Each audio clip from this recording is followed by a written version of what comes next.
Bonjour, je voudrais raconter dans cette vidéo la vie de la bienheureuse Sandra Sabatini. En 2020, elle devait être béatifiée à un jour précis par le pape François.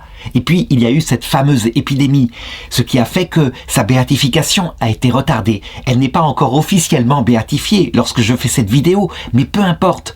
Le miracle de Dieu a eu lieu et donc, canoniquement, véritablement, on en a la preuve. Dieu veut qu'elle soit mise sur les autels. Pour le moment, au niveau du diocèse, de son diocèse en Italie, puisque c'est ça la béatification. Mais très probablement ensuite, au niveau de l'Église universelle. Et avant de raconter sa vie, je voudrais m'étonner de quelque chose qui est produit par le ciel de plus en plus. D'abord, il faut se souvenir que pour être béatifié, il faut certes aller au ciel, mais la béatification, c'est quelque chose de médiatique, si on pouvait dire. Ça veut dire que Dieu veut qu'une personne soit montrée comme modèle, comme une sorte d'image de ce que lui est, Dieu. Et l'homme et la femme sont image de Dieu, et le Christ est venu sur terre pour nous en parler. Au début de l'histoire de l'Église, les jeunes femmes qui étaient canonisées, toutes pratiquement, étaient mortes martyrs. On avait voulu les marier de force dans l'Empire romain, où le père avait tous les pouvoirs. Elles avaient refusé parce que la foi était tombée sur elles et qu'elles voulaient se consacrer à Dieu. Et en général, elles avaient été exécutées, parfois même par leur propre père. C'est le cas, par exemple, de Sainte Barbara, qui est devenue la patronne des artificiers, mais qui véritablement a subi de la main de son propre père la décapitation.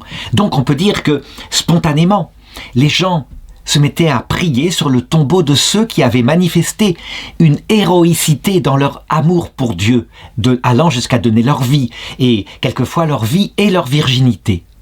Et bien maintenant, au XXe siècle, on voit que l'Esprit Saint procède autrement. Évidemment, on va le voir, dans la vie de la petite Sandra Sabatini, il semble ne rien avoir de particulièrement héroïque, si ce n'est le quotidien, un quotidien vécu dans une foi rayonnante, évidemment. Et ça, c'est manifestement significatif. Le Seigneur veut montrer que véritablement la sainteté est abordable par tous, dans un quotidien de l'amour de Dieu, de l'amour du prochain, et que tous saints, c'est une réalité. Est-ce que ça veut dire qu'à un moment donné, les béatifications toucheront des milliers et des milliers de personnes? Peut-être. Jean-Paul II, par exemple, à lui tout seul, a béatifié, canonisé plus que tout le reste pratiquement de l'histoire de l'Église. Ce qui indique, manifestement, une volonté de Dieu. La sainteté est à la portée de tout le monde et c'est ce que je vais raconter à travers la vie de Sandra qui est, on pourrait le dire, le premier modèle d'une petite amie par rapport à son petit ami et qui l'a vécu dans la sainteté. Cette petite fille, donc Sandra, est née le 19 août 1961 et c'est une famille profondément catholique. D'ailleurs, son oncle, Don Giuseppe Bonini, il est curé d'une paroisse et la famille s'installe avec lui dans le presbytère, ce qui fait qu'elle sera nourrie durant toute sa jeunesse de la présence de Dieu dans une famille fervente, une famille qui prie. Elle est vraiment une petite fille, on pourrait dire de la génération contemporaine. Elle ne naît pas à la maison, comme c'est le cas des saints dont on raconte la vie souvent. Elle naît à l'hôpital de Riccignone. Et véritablement, comme tous les enfants actuels, c'est un accouchement avec l'aide des médecins, des sages-femmes, etc. Le fait que ses parents, et sa maman en particulier, prennent au sérieux son baptême et, je dirais, la nourrissent durant toute sa petite enfance avec la présence de Jésus, avec des histoires du catéchisme, etc. Tout ce qu'elle vit là, comment se fait-il que chez elle, ça provoque une étrange force, quelque chose qui l'attire vers Dieu, alors que d'autres enfants, manifestement, ne sont pas attirés. Je dirais que pour cette question-là, qu'on remarque parce qu'elle commence à l'âge de 10 ans à écrire son journal intime. Et dans son journal intime, ce ne sont pas des rêves romantiques. Elle y parle de sa relation avec Jésus, que véritablement elle aime dans un cœur à cœur concret. Comment est-ce que ça a pu se faire? Bien Jésus, il répond, « Ce n'est pas vous qui êtes venu me chercher, c'est moi qui suis venu vous chercher, afin que vous portiez du fruit. » On doit l'admettre.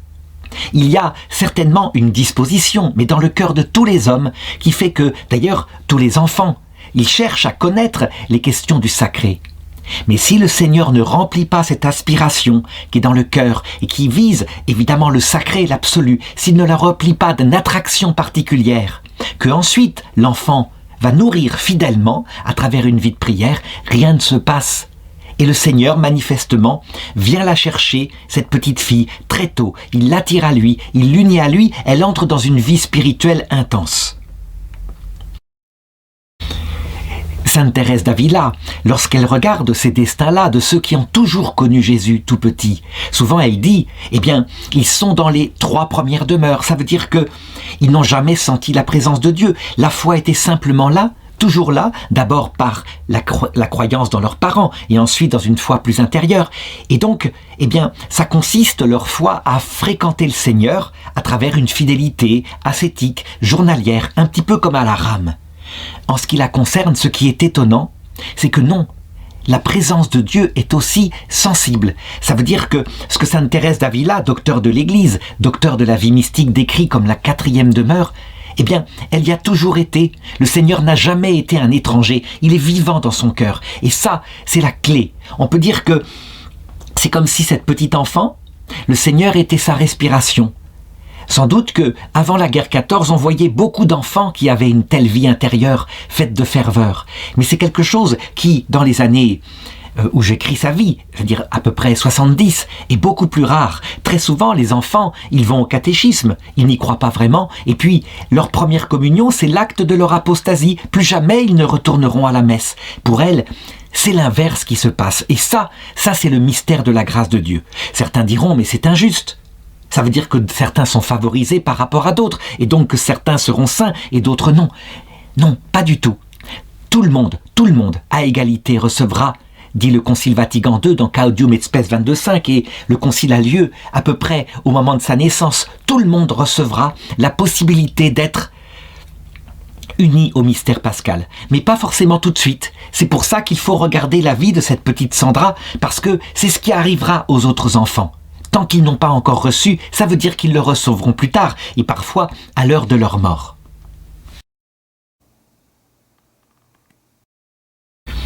En 1973, elle a maintenant 12 ans, voilà que son oncle décide d'organiser dans sa paroisse une réunion avec une association qu'un de ses amis, un de ses confrères qui s'appelle Oreste Benzi, a fondée. C'est l'association du Saint-Pape Jean XXIII. À l'époque, Jean XXIII n'a pas encore été canonisé, mais on peut dire qu'il a laissé une marque profonde dans l'Église. C'est l'homme des pauvres, l'homme, je dirais, qui s'occupe de ceux qui sont, je dirais, dans la pauvreté sociale. Il s'intéresse aux autres. C'est une sorte, finalement, tout en étant pape, une sorte de Saint Vincent de Paul, en tout cas par son intention. Et donc, l'association Jean XXIII, qui a été fondée par Don Oreste Benzi, elle cherche à s'occuper, partout où il y en a, de la pauvreté des gens, mais pas seulement de la pauvreté matérielle. On n'est pas dans ce schéma-là, avec ce prêtre qui est vénérable, qui a aussi une relation à Dieu. Ce sont toutes les formes de pauvreté. Et en particulier, une pauvreté de cette époque-là, les toxicomanes. Ça commence en Italie.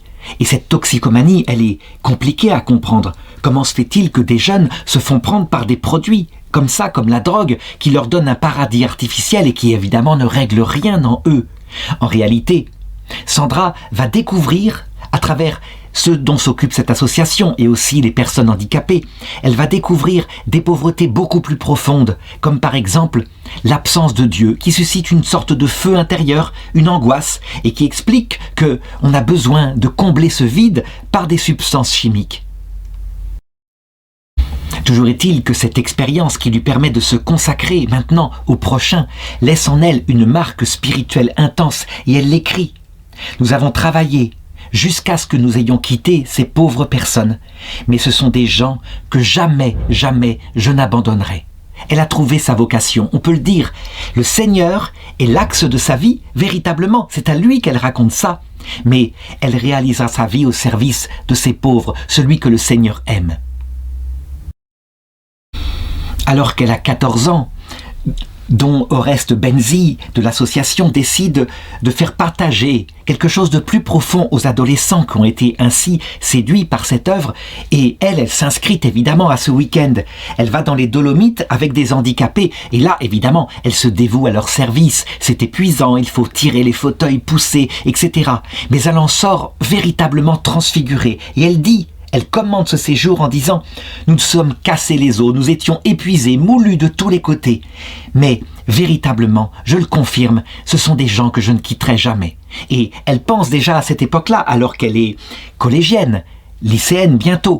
Elle pense déjà au métier qu'elle fera plus tard. Et manifestement, il n'y en a qu'un qui peut lui plaire, devenir médecin, pour se consacrer toute sa vie à ce qui est sa vocation, le service des pauvres.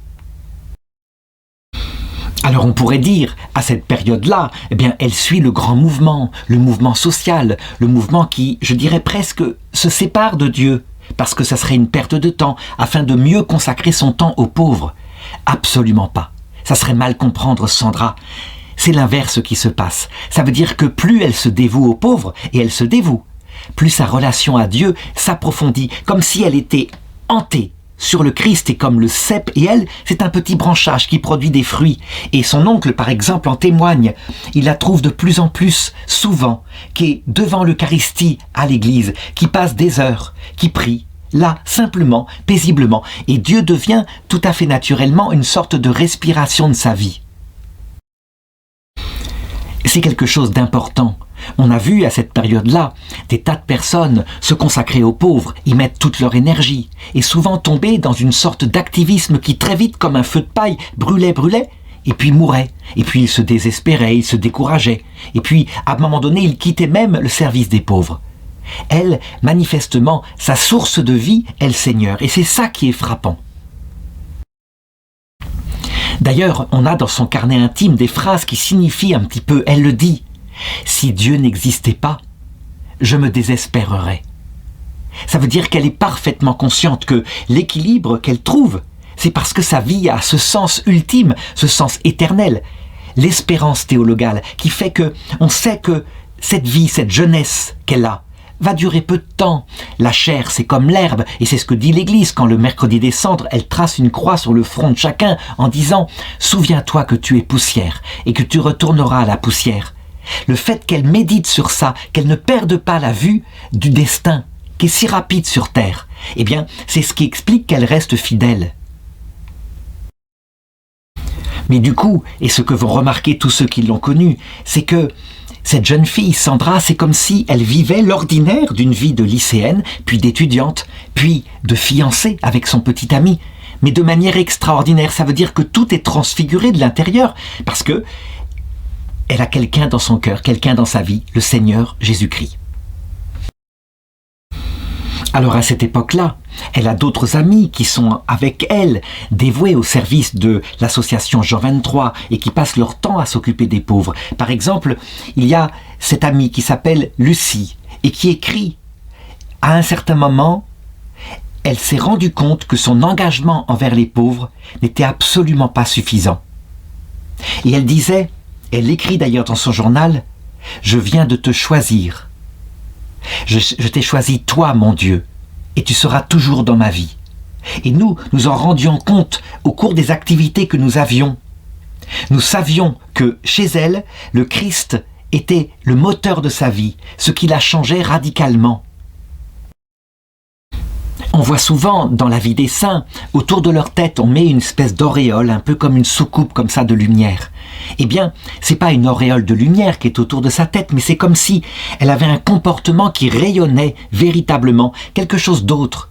Elle est particulièrement joyeuse, alors qu'elle est aussi une jeune fille comme les autres, mais elle est particulièrement joyeuse, comme si justement, elle avait quelque chose qui remplissait sa vie. Et je l'ai dit, rien de particulier, elle s'occupe des pauvres comme les autres, elle est présente aux activités, aux repas, aux réunions, aux prières, mais c'est différent.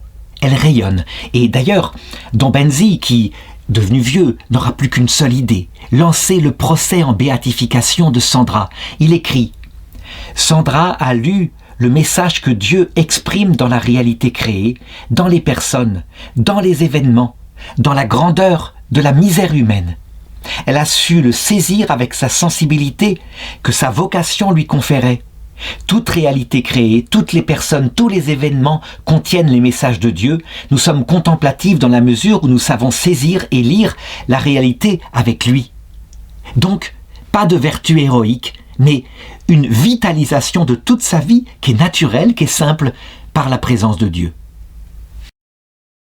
Et justement, je voudrais raconter quelque chose d'absolument profond, bref, unique, qui fait la marque particulière de la petite Sandra Sabatini, c'est sa rencontre et, entre guillemets, ses fiançailles, parce qu'il n'y a jamais eu de fiançailles, avec Guido Rossi, qui, si on parlait en termes de moderne, on dirait, c'était son petit ami. Donc elle a 18 ans, nous sommes en août 79, et elle le rencontre. C'est complètement par hasard, c'est à l'occasion d'une fête de carnaval. Et là, eh bien, elle tombe amoureuse de lui. Et lui, ça va se passer très doucement. Et on a des récits, parce qu'il raconte comment ça s'est passé. C'est un garçon qui est vivant actuellement. Les choses ne sont pas très vieilles.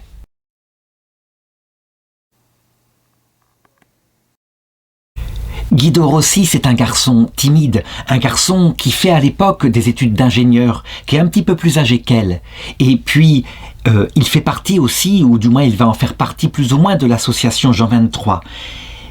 Il voit bien, il l'a repéré. Il y a cette Sandra qui en fait partie aussi, mais il n'a aucune relation particulière avec elle, pas plus que les autres, donc ce sont des camarades dans une œuvre commune. Et puis un jour, elle lui téléphone et elle lui demande s'il accepterait de l'aider à suivre Juliette, qui est une petite enfant très handicapée, qui est autiste, et s'il accepterait que je les accompagne toutes les deux à la mer. Et lui, il est très réticent parce que, justement, il vient de passer son premier examen dans l'école d'ingénieur et ça s'est très mal passé. Il est sûr d'avoir échoué, donc il a le moral dans les chaussettes. Et puis finalement, il accepte. Et puis, il lui parle en route, tandis que la petite Juliette est aussi dans la voiture, il lui parle de cet examen. Et elle, au lieu de le prendre en pitié, eh bien, elle prend les choses complètement relativement. Elle se moque même de lui, mais gentiment, évidemment. Et ça va le libérer complètement, parce qu'en fait, on dirait que c'est pas grave. Par rapport au sens de la vie, c'est tellement pas grave. Mais elle ne le dit pas comme ça, c'est simplement ce qu'il ressent. Mais lui, eh bien, je dirais, il écoute ça un petit peu mitigé, il est beaucoup plus âgé qu'elle, je l'ai dit, et il va bientôt approcher ses 30 ans. Et donc, qu'est-ce qu'il va faire de sa vie ? En fait, le suivant examen, il va parfaitement le réussir et donc il va pouvoir se rassurer là-dessus. Alors lui, je l'ai dit, c'est un jeune homme assez réservé, très discret, très timide, et pourtant il est frappé par cette jeune fille qui est si pétillante de vie. Et donc, il finit par se lancer et par lui demander si elle accepterait de sortir avec lui, de faire des petites promenades comme ça. Et c'est évidemment une façon de vouloir en faire sa petite amie, véritablement. Et elle, curieusement, elle accepte. Et il se rappelle que leur première sortie, c'est quand elle l'a emmené dans un cimetière de campagne. Et là, eh bien, elle se recueille auprès des tombes et elle prie, et elle l'entraîne à prier avec lui. Et lui, eh bien, il n'a pas cette relation à Dieu comme sa vivante, alors qu'il constate, et c'est stupéfiant, que pour elle, Dieu c'est naturel, c'est simplement un ami tout à fait concret, qui est présent dans son cœur, avec la Vierge Marie, les saints et les anges. C'est comme si elle avait tout un monde, mais très concret. Et elle prie aussi pour les âmes des morts qui sont là dans le cimetière, afin qu'ils aillent au paradis. Ça, évidemment, c'est un souvenir impérissable, parce que si elle a une grande sensibilité pour les souffrances des autres, habituellement, c'est plutôt pour des personnes qui sont sur Terre, des handicapés, des autistes. Mais avoir cette même sensibilité pour les souffrances de ceux qui ne sont plus sur Terre, qui sont parfois encore au purgatoire, c'est absolument étonnant. Et ça ouvre une perspective nouvelle, que lui ne soupçonnait peut-être même pas. En tout cas, il n'avait pas la ferveur qu'il constate en elle. Ce qui le frappe aussi, c'est cette approche de la mort qu'elle a. C'est pas du tout la mort, c'est plutôt l'approche de la vie. Véritablement, c'est tout à fait naturel. Elle a ce monde où elle est là très concrètement avec son corps, et puis l'autre monde où elle est très concrètement avec son âme, comme si c'était naturel. Et puis, il continue de s'occuper de l'association Jean 23. Et là, ce qui est frappant, c'est que, alors qu'ils sortent ensemble, eh bien les autres ne s'en rendent pas compte tout de suite. Ça veut dire qu'ils sont extrêmement discrets. Et c'est leur tempérament à eux deux. Rien ne paraît. C'est leur histoire d'amour. Mais elle est amoureuse. Et il va raconter aussi leur premier baiser. Curieusement, ça viendra des mois après leur rencontre. Et ce sera un baiser extrêmement intense qui les rapproche, évidemment. C'est, on pourrait dire, l'acte qui structure, on pourrait le dire, leur fiançailles, même s'il n'y a pas de fiançailles au sens littéral du terme. Ce qui le frappe, et Guido Rossi le raconte, c'était dans un acte parfaitement pur, limpide. Ça veut dire que, en réalité, jamais il n'aurait osé aller plus loin. Il voyait bien qu'elle voulait rester parfaitement chaste avant leur mariage. Et donc, il respectait sa sensibilité. D'ailleurs, c'est ce qui l'avait attiré chez elle. C'était l'extraordinaire pureté, simplicité, virginité qui émanait d'elle. Et elle, au retour, on pourrait dire qu'elle aurait pu être, je dirais, gênée par cet acte qui a tout de même une connotation d'attirance physique. Pas du tout, elle était simple, c'était l'acte naturel de leur fiançailles. Et du coup, son amour avec Dieu, lui aussi, emplissait ce premier baiser.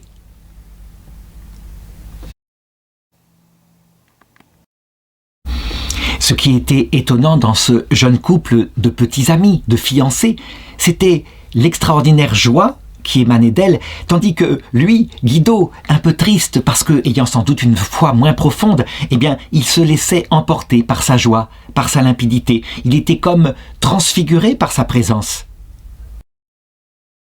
Et attention, c'était pas simplement une joie qui rayonnait d'elle, c'était aussi une capacité à manier l'humour, et un humour parfois très très piquant.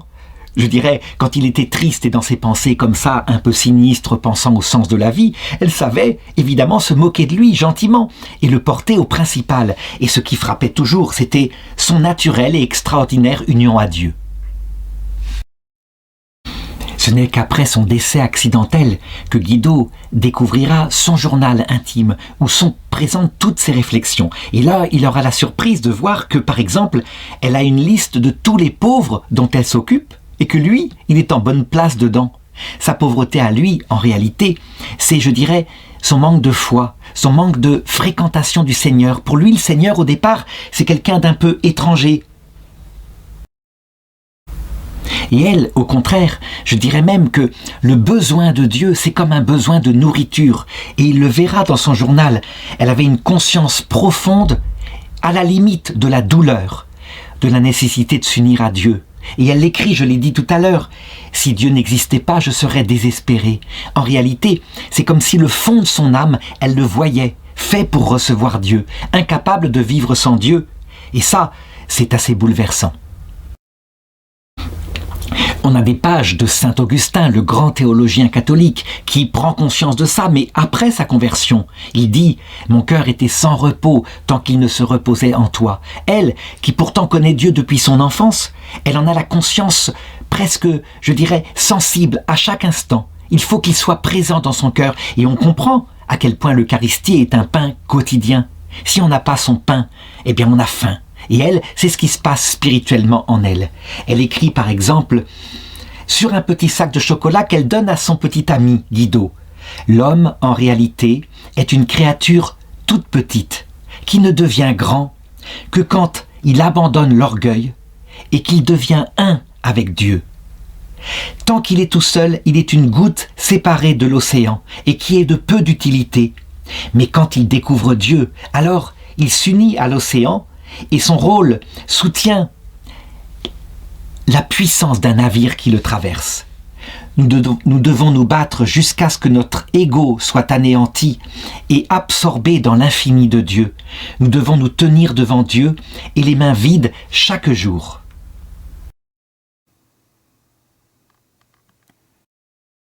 Ce qui est étonnant, c'est que c'est une jeune fille de 18 ou 19 ans qui écrit cela, et on y voit la plus profonde spiritualité. Il n'y a pas seulement l'amour, il y a aussi la disparition de soi. C'est comme si les deux pôles qui font un chrétien, à savoir la mort à soi-même, qui permet de laisser toute la place à Dieu, Et surtout, l'amour de charité qui unit à Dieu et qui, à cause de Dieu, unit au prochain, était en place tout naturellement en elle. Ça, c'est un effet évidemment de la grâce, ça ne pourrait pas lui venir tout seul. Et alors ce qui est amusant, c'est que, ses camarades le disent, elle avait l'habitude de laisser des petits mots comme ça, où elle mettait ses pensées, un peu comme on le ferait actuellement sur Internet, où on voit des jeunes filles qui mettent une phrase profonde qui apparaît sur leur mur, sur leur page Facebook, et où elles mettent des réflexions. Et elle le faisait déjà, alors que Internet évidemment n'existait pas du tout. Et on en trouvait partout, sur un petit morceau de bois, sur un paquet de chocolat, sur un paquet de gâteaux, etc. Par exemple, elle recopie cette phrase de Pablo Neruda qui dit « Cette fois, laissez-moi être heureux. Il se trouve que je suis heureux.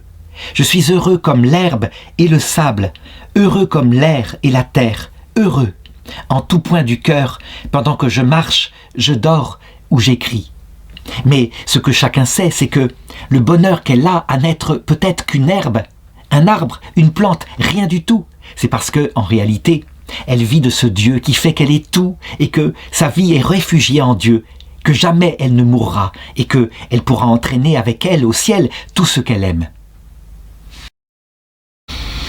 Un jour, Guido reçoit, alors que toujours il est dans la liste de ces pauvres, peut-être justement à cause de la grande pauvreté qu'est la sienne, peut-être son absence de découverte vivante et innée de Dieu, eh bien, elle lui laisse une phrase de saint Paul qui, dit-il, me rappelle toujours son visage rayonnant et souriant. C'est un texte qui dit que le Dieu de notre Seigneur Jésus-Christ, le Père de gloire, vous donne un esprit de sagesse pour une plus grande connaissance de lui. Ça veut dire quoi? Que la connaissance de Dieu, une connaissance évidemment qui vient du cœur, qui vient pas forcément de la théologie spéculative, c'est ce qui permet de mieux l'aimer. Et elle continue. Est-ce que ce Dieu puisse être véritablement celui qui éclaire les yeux de ton esprit, pour te faire comprendre à quelle espérance il nous a appelés, quel trésor de gloire contient son héritage parmi les saints. Là, c'est quelque chose sur lequel je voudrais insister. Pratiquement tous les saints que j'ai vus, dont j'ai vu la vie rayonnante, y compris en ce XXe siècle, sont des saints qui certes ont la foi, qui ont la charité, mais ça c'est évident, comment être saint si on n'aime pas Dieu et son prochain, mais qui ont l'espérance. L'espérance, cette petite vertu trop oubliée, que certains, au XXe siècle, ont négligée en disant « mais nous avons tout avec l'Eucharistie, donc nous sommes heureux, maintenant, tout de suite ». C'est quelque chose qui n'est pas du tout vrai. Nous ne sommes pas heureux avec l'Eucharistie. L'Eucharistie, c'est le pain du désert. Nous ne sommes pas faits pour l'Eucharistie, pour recevoir notre Dieu sous forme d'un morceau de pain, même si c'est lui, réellement. Nous sommes faits pour le voir face à face. Et donc, quand il n'y a plus l'espérance et qu'on voit parfois des religieuses contemplatives qui se disent comme ça ou qui prétendent « j'ai tout », eh bien elles ressembleraient à une fiancée dont le fiancé est à la guerre. Il est loin, mais il écrit, il lui a promis fidélité. Et donc elles disent « je n'attends rien d'autre de la vie ». Mais bien sûr que si. Elle doit attendre qu'ils reviennent de la guerre et qu'ils habitent ensemble dans le même lit, dans la même chambre. C'est du concret. Eh bien, elle vit profondément de l'espérance et je crois que c'est sans doute l'explication de son rayonnement intérieur.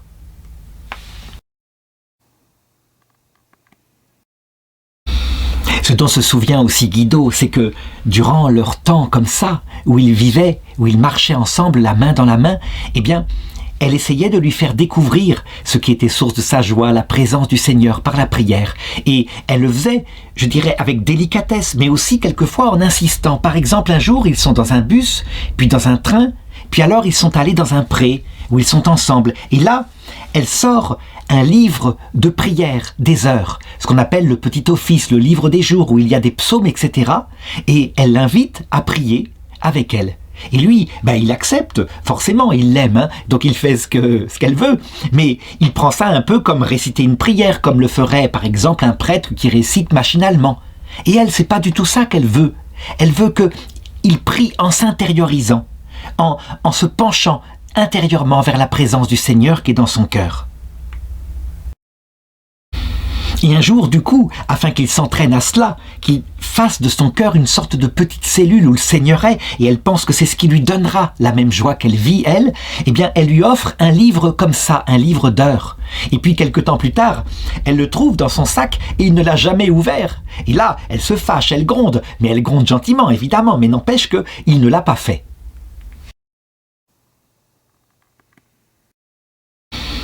Et Guido, donc ce jeune homme timide, on peut dire qu'il est transfiguré par sa présence rayonnante. Alors on lui pose la question, mais elle se moquait de vous? Et il répond, c'est pas qu'elle se moquait de moi, c'est qu'elle était pleine d'humour et elle prenait tout comme ça facilement. D'ailleurs, pour s'en rendre compte, il suffit d'ouvrir le dossier médical qu'elle avait rempli. Elle était étudiante en médecine à un moment donné. Et un dossier médical où elle mettait mes maladies, qui étaient évidemment des maladies physiques, mais qui correspondaient à des maladies spirituelles. Donc un peu comme on chanterait « j'ai la rate qui se dilate », etc., etc. Sauf que lui, ça correspond à « je suis toujours triste, et je me plains, et je regarde avec angoisse l'avenir », etc. Ça, c'est son humour.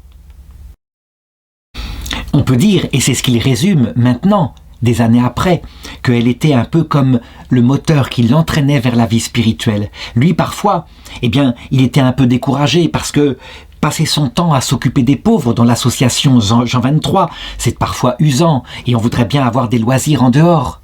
Effectivement, il ne faut pas faire trop d'activisme. Eh bien, elle venait lui expliquer le sens de tout ça. Elle l'impliquait, mais pour qu'il le vive paisiblement, sans se prendre la tête, donc sans souci, mais qu'il le fasse tout de même, qu'il continue. Et on peut dire que là encore, eh bien, elle l'impliquait avec le sens de l'intériorité. Sinon, tout s'use évidemment, on se lasse de servir les autres. Je n'ai pas parlé dans cette vidéo des parents de Sandra, quelle était leur influence sur leur jeune fille qui, ils le voyaient, était entièrement dévouée aux œuvres de son association. Et donc, quelquefois, c'était source de conflits à la maison parce qu'il disait « Tu t'occupes maintenant de ton fiancé, tu as tes associations, mais et ton bac, est-ce que tu vas l'avoir ton bac ?» En fait, elle était absolument parfaite dans les études, ses notes étaient excellentes, il n'y avait aucun problème. Et donc, en 1980, à 19 ans, elle obtient son baccalauréat, ce qui correspond aux études secondaires scientifiques à Rimini, donc une sorte de bac fait de maths et de sciences. Et puis, elle s'inscrit en médecine à l'université de Bologne. Ça, c'est un choix très précis de sa part, qui est lié évidemment à toute sa vocation. Alors on pourrait dire, mais tout de même, avec un tel amour du Seigneur, est-ce qu'elle n'a pas pensé à la vie religieuse? Eh bien, je dirais que la vie religieuse, pour elle, c'était son Guido, son petit ami, avec qui elle se marierait plus tard, et elle se consacrerait avec Dieu à travers son amour pour Guido. Véritablement, elle le vivait comme sa vocation. Et puis, dans l'ordre du métier, puisqu'il fallait bien un métier, elle voulait réaliser sa vocation au service des pauvres. Alors on aurait pu se dire, mais peut-être qu'il aurait été plus profitable pour elle, par exemple, de devenir professeur de religion, d'enseigner le Christ dans des écoles, etc. Alors, ça aurait touché sa vie intérieure directement. En fait, elle choisit de soigner la misère et les corps parce que ça correspond sans doute à sa nature qui bouge, qui est un peu comme Marthe, qui est active tout en étant contemplative. Alors elle va dans ce sens-là.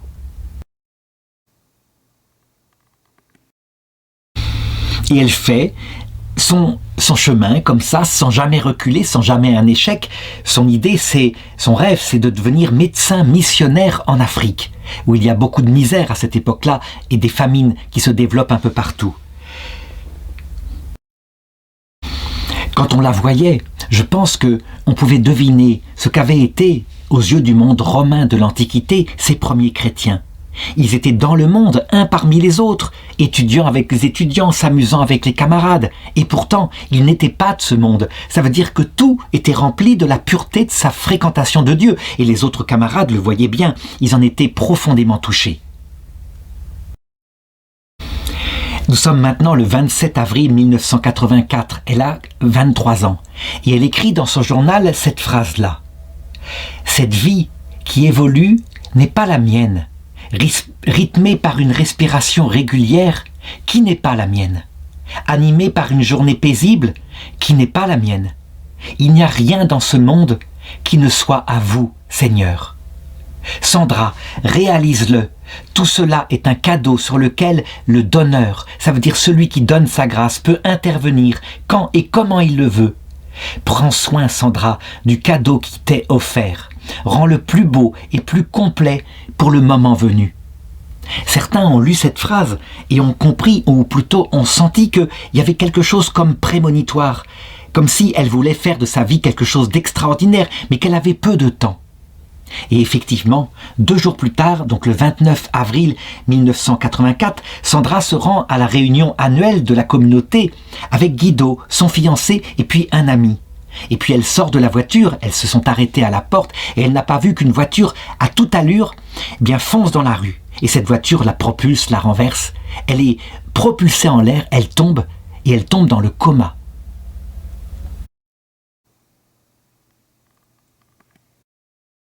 C'est une véritable catastrophe. Aussitôt, on prévient les secours, une ambulance arrive, on la porte à l'hôpital. Elle va rester dans le coma. Elle ne va jamais reprendre conscience. Et 3 jours plus tard, le 2 mai 1984, en ce mois de Marie, elle meurt. Et je l'ai dit, elle a à peine 23 ans. Pour les jeunes qui sont ses amis, les jeunes de l'association, on imagine le choc. C'est absolument stupéfiant. Personne ne peut y croire. Et puis, une fois la surprise remise, parce que c'est tellement injuste qu'une si jeune fille, tellement dévouée, tellement donnée à ses études, à son fiancé, puisse ainsi mourir, spontanément, partout, une sorte d'unanimité se fait. Et aussi, avec l'association Jean 23, on a vraiment l'impression qu'elle est là, présente, et qu'elle est une sainte, qu'elle n'est pas n'importe qui, que sa mort, finalement, si brutale, n'est pas une tristesse, mais qu'elle est simplement dans l'autre monde, de l'autre côté d'un rideau très fin qu'on pourrait traverser en un instant. Don Benzi, qui est le fondateur de la fraternité Jean 23, pour lui, c'est un bouleversement, évidemment, il est à son enterrement, et il n'a plus qu'une idée maintenant, il le sent. Elle n'est pas simplement une jeune fille. Il veut non seulement en faire un modèle pour sa communauté, et c'est ce qu'il fait évidemment dans sa prédication, et les jeunes sont profondément touchés, mais il pense que c'est plus que ça. Il pense que c'était une sainte, qu'il faut qu'il y ait une enquête qui s'ouvre de la part de l'Église et qu'elle soit béatifiée, peut-être même canonisée. C'est une évidence pour lui. Alors tout de même, je voudrais m'arrêter là. Au Moyen-Âge, la mort, comme celle qu'a connue Sandra, en étant propulsée par une voiture, en tombant immédiatement dans le coma, en ne se réveillant pas, donc sans sacrement, en tout cas pris consciemment, parce qu'évidemment, on l'accompagnera à l'hôpital, on l'appelait la mal-mort, la mauvaise mort, parce qu'on ne pouvait pas préparer son âme. Normalement, on doit recevoir consciemment l'absolution, si on a des péchés, et puis l'extrême onction pour se détacher de cette terre, pour se préparer à aller directement dans l'autre monde, et puis l'Eucharistie, la présence du Seigneur, le viatique, qui nous fait passer le passage de la mort. Elle ne reçoit rien de cela consciemment, ou peut-être était-elle consciente, mais personne s'en est rendu compte. Donc on se demande, est-ce que ce n'est pas une marque de malédiction ?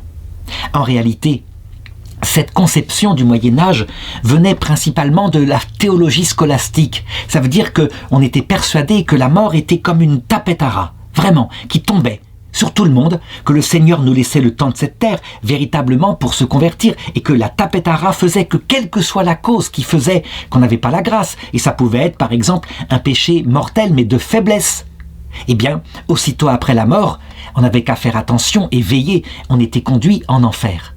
On se rend compte maintenant, et c'est le cas, c'est ce que raconte Sainte Faustine, mais aussi le pape Benoît XVI dans Spe Salvi 47, que le Seigneur ne tend pas un piège à ses saints, que la mort est un passage qui dure plusieurs jours, et où le Christ vient nous chercher, accompagné des saints et des anges. C'est certainement pas un dogme de la foi catholique, mais c'est présenté véritablement par Benoît XVI comme étant la solution la plus profonde dans son encyclique sur l'espérance, Spe Salvi 47.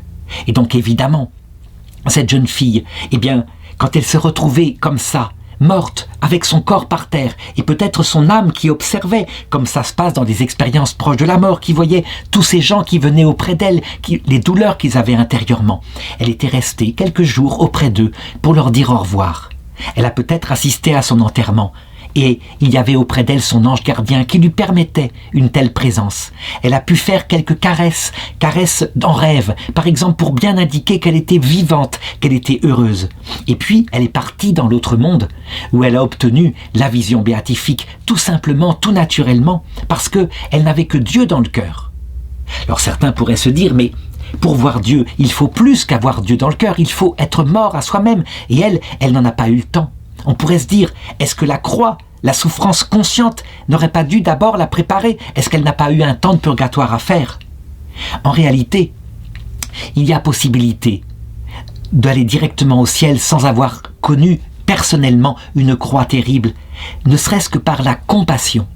Ça veut dire que elle, toute joyeuse, toute limpide, elle vivait la souffrance de ce dont elle s'occupait. Et donc, la souffrance des autres devenant la sienne, elle avait ce cœur sans illusion sur elle-même, ce cœur de pauvre, qui a permis qu'elle a eu peut-être la rencontre avec le Seigneur qui a servi de purgatoire. Et comme le dit le pape Benoît XVI, cette rencontre a été suffisante pour purifier les restes de choses impures qu'il y avait forcément dans son cœur, parce qu'elle n'est pas l'Immaculée Conception. À partir de là, Don Benzi va se faire cette promesse. Je ne veux pas mourir avant d'avoir lancé solidement son procès en béatification. C'est quelque chose évidemment de très cher d'abord, parce qu'il faut des enquêtes, il faut que tous les témoins de sa vie soient interrogés, il faut qu'on recueille toutes les anecdotes, il faut qu'on voit ce qu'elle a écrit, donc son carnet, ses carnets intimes. Est-ce qu'il n'y aurait pas dedans des hérésies ou alors des choses mauvaises dans sa vie? Lui, qui la connaît, il sait qu'elle est limpide, que c'est pur, et donc il veut lancer ce procès. Il le fait. Il met les moyens, véritablement. Et effectivement, à peine 20 ans après sa mort, eh bien, le procès en béatification est ouvert. Et Don Benzi peut dire le Nunc Dimittis, maintenant Seigneur, tu peux prendre ton serviteur dans la paix et l'emporter vers le ciel. Don Benzi va mourir, mais véritablement, lui aussi, tous les jeunes, tous ceux qui l'ont suivi, sauront que c'est quelqu'un qui est un saint. Toujours est-il que le procès continue, et évidemment, il n'y a aucun problème. Et l'enquête canonique aboutit à ce qu'elle soit déclarée servante de Dieu. Cependant, il faut savoir que cette première étape qui conduit à la béatification, elle n'est pas du tout infaillible. Il n'y a effectivement pas d'hérésie. Sa vie est d'une limpidité totale. Je dirais, elle a servi les pauvres vraiment avec une grande énergie. Elle avait une vie de prière intense, pas de problème. Mais il pourrait y avoir hypocrisie. Seul Dieu connaît son âme à l'intérieur. Et donc, l'Église demande vraiment pour qu'elle puisse s'engager infailliblement. Je dirais la certitude qu'elle est au paradis et que Dieu veut en faire un modèle. Il demande de la part de Dieu un miracle, ou 2, ou 3, autant de miracles qu'il faut. En tout cas, des miracles qui ne peuvent venir que de la puissance de Dieu, à travers l'invocation de sa servante. Dans le processus de béatification, il y a une étape que l'Église demande à franchir, à savoir l'ouverture du cercueil. Parce que quelquefois, le corps est intact et c'est un phénomène mystique extraordinaire. C'est arrivé par exemple pour Sainte Germaine de Pibrac, une petite sainte qui n'avait rien laissé de visible, si ce n'est sa grande misère, et qu'on retrouva intacte 40 ans après sa mort, mais un corps souple, saignant, comme si elle venait de mourir avec son costume, sa robe de mariée dans laquelle on l'avait enterrée. Et ça se passe au XVIe siècle. Eh bien, pour elle, en 2009, soit 25 ans après sa mort, quand on ouvre son cercueil, on ne trouve rien, pas même un os intact. Tout s'est décomposé, il n'y a rien. Et d'ailleurs,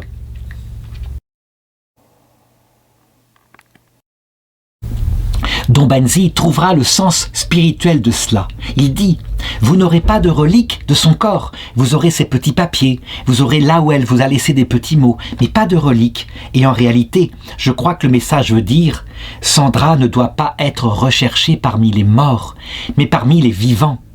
Et son fiancé Guido se souviendra de cela. Quand ils étaient sortis, la première fois où elle avait accepté de sortir avec lui, elle l'avait emmené dans un cimetière. Ça prenait sens.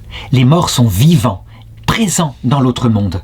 Et l'évêque de Rimini, Monseigneur Francesco Lambiasi, commentera simplement en disant « Le grain de blé qui a le visage et le nom de Sandra est tombé jusqu'à fondre complètement pour devenir terre. » Et en attendant la résurrection, ici on peut faire une remarque.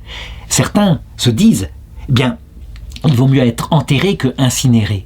L'Église, à partir de 65, donc à partir de la jeunesse d'ailleurs de Sandra, a autorisé l'incinération. Sandra n'a pas été incinérée. Et certains disent, mais est-ce que ça ne sera pas un problème pour la résurrection? Bien sûr que non. Nous savons maintenant par la science que notre corps, il franchit et devient notre corps une quantité énorme de matière. À la fin d'une vie, c'est plusieurs tonnes qui ont passé par notre corps. Et donc Dieu, évidemment, ne va pas se servir de matériellement les atomes qui composent notre cadavre au moment de notre mort. Non, ce qu'il fait, c'est qu'il recrée notre corps et qu'il l'unit à notre âme. Et nous retrouvons de cette façon-là notre vrai corps, mais transfiguré avec des propriétés qui ne sont plus celles du corps biologique. Alors est-ce que le miracle va se produire? Eh bien oui, et un fameux miracle. En fait, il a lieu en 2007. Il concerne un certain Stefano Vitali qui fut le premier secrétaire de Don Benzi, donc le fondateur de la communauté Jean 23 dont Sandra faisait partie. Et à l'époque, il était devenu une personne plus âgée et il souffrait d'un cancer de l'intestin. Il avait subi plusieurs traitements et des opérations et il n'y avait pas d'amélioration. Le cancer de l'intestin, c'est quelque chose de fort, quelque chose qui s'étend véritablement, qui donne parfois des métastases et dont on meurt très souvent. Toujours est-il que, à un moment donné, sa femme lui dit « Est-ce que tu ne devrais pas recourir à l'intercession d'Alberto Marvelli, qui a été béatifié en 2004 ?» Et lui, il se dit « Non, si je suis la volonté de Don Benzi, dont j'ai été le secrétaire, lui, je suis sûr qu'il voudrait que j'invoque Sandra. C'est Sandra que je vais prier de me guérir, si elle le veut, si elle l'obtient de Dieu, si c'est mon heure. » Et il le fait, et il prie. Et voilà qu'en octobre suivant, il subit les contrôles pour son cancer et tout a disparu. Mais c'est incroyable, il n'y a plus une trace du cancer. Il n'y a pas de métastase et rien n'apparaît plus.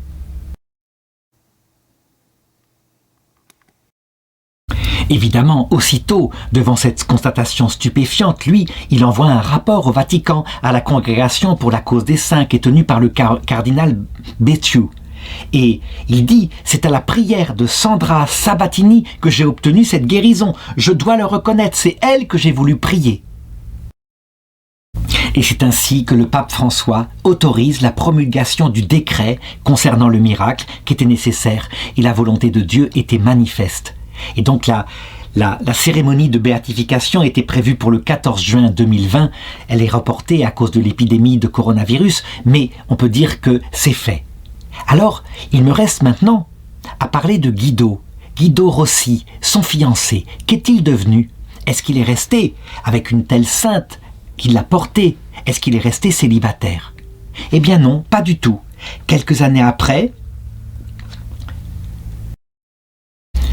donc après ce dramatique anniversaire du 29 avril 84 où il a perdu Sandra, eh bien, il continue d'abord son chemin dans la communauté Jean 23 et puis il rencontre Patrizia, qui deviendra son épouse. Il aura avec elle 2 enfants, Camilla Sofia et Andrea. Il a été ordonné diacre de l'église de Saint-Marin Montelfredo et il exerce son service dans la paroisse des Salésiens de Saint-Marin, où il vit dans la communauté du pape Jean 23. Et donc, certains peuvent se demander, mais est-ce qu'il n'aurait pas dû lui rester fidèle? En réalité, je ne crois pas du tout que Sandra souhaitait cela. Elle le connaissait, son Guido. Elle le savait. Il n'est pas bon qu'il soit seul.